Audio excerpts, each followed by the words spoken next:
Brothers and sisters, today we are celebrating the Sunday called Gaudete in Latin, meaning it's an exhortation, it's rejoice, right? The Lord is telling to all of us, rejoice. And why? Because the coming of Christ is near. So there is a high expectation from all humanity for the coming of Christ. Now, I've heard many times, Father, I don't usually like having high expectations because it's most likely that I will get disappointed. So I just have very, very low expectations of everything. Well, makes sense to some extent, right? Sometimes, for example, we spend a lot of money to buy a ticket for a ball game and the team does terrible, right? Or we go to watch a movie and it's really boring, or we spend quite a lot of time in the line for a amusement park game, and once we go through that game or whatever attraction, it wasn't that great as we expected. So there are quite some things we've gone through that we think, okay, it's not worth it to have these high expectations, right? But there are some other situations in which our expectations are actually fulfilled. Ask, for example, a mother who is expecting a child. Once, for the first time, she has her baby in her arms, all those birth pangs were totally worth it. And the expectation is fulfilled.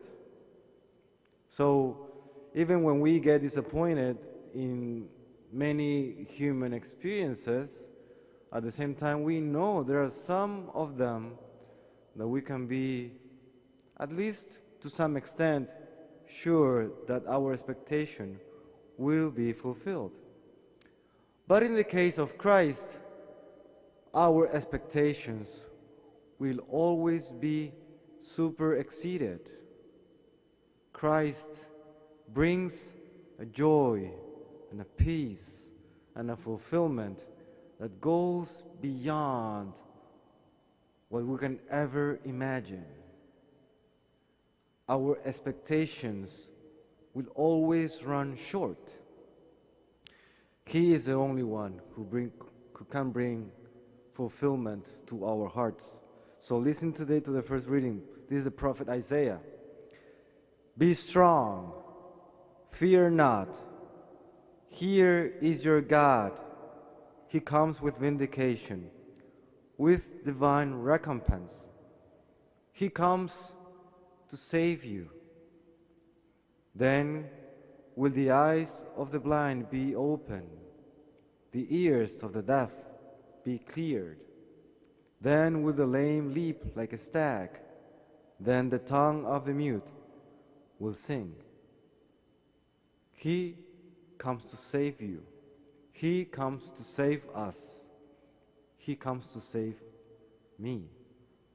And this is a prophecy that was fulfilled on Christmas Day, but will also be fulfilled in the future for each one of us. This prophecy is still very, very relevant. We all need to be saved in one way or another. We all struggle with our own weaknesses, sinfulness, limitations, shortcomings, bad decisions that we really regret. All of us need salvation, and He is coming to save us. Christmas, as we celebrate what happened many, many years ago, at the same time, we are celebrating in advance what will happen to us. We are waiting for that expectation, that promise to be fulfilled. So the Apostle James, in his letter, we just heard of it. He writes, the farmer waits for the precious fruit of the earth, being patient until it receives the early and the late rains. So too, you too must be patient.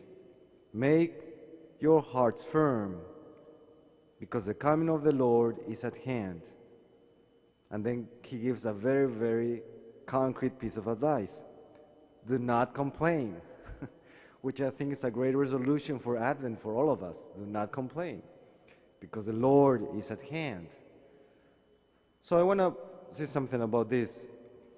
Early and late rains, which the Lord sends. The early rains are the ones that allows or prepares the soil for the sowing.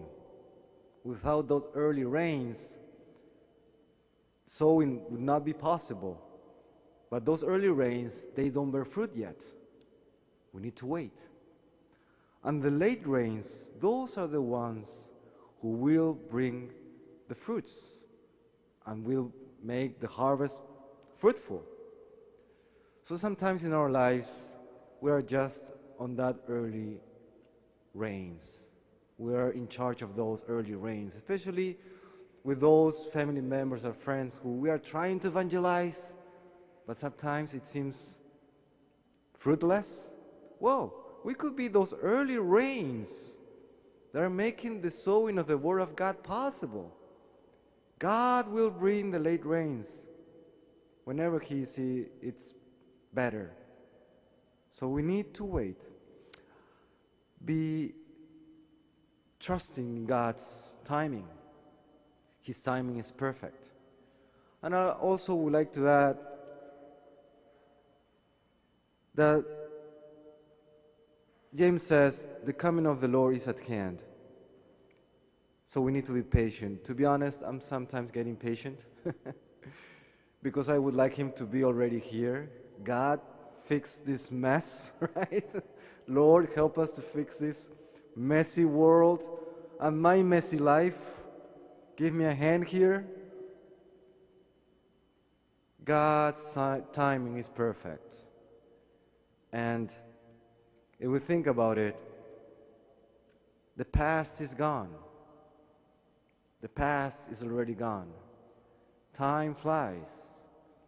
In that sense, life will always seem short.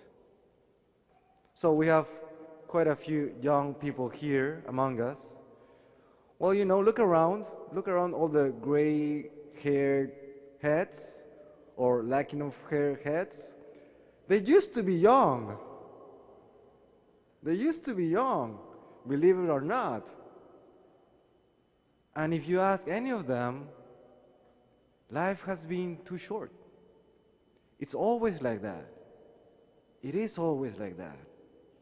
So at the end of our lives, God will come to our help just soon enough. Just soon enough. So we need to be patient, trusting in God. And in that active patience, because we need to be active as we wait, in that active patience, we should rejoice. And that joy in our hearts should make us live in a different way. And all of us, all those who are around us, should be able to notice that. That's the way we evangelize, and that's the way Christ, through us, changes the world. That's why Christmas is such an important light for the world. It is true that many celebrate Christmas without knowing what they are celebrating. They just see it as a commercial time of the year. But just imagine how powerful Christ's light is, that it has shed light even in those places that they have no idea who He is. But we have the responsibility of taking Christ with us and manifesting His glory with joyful lives.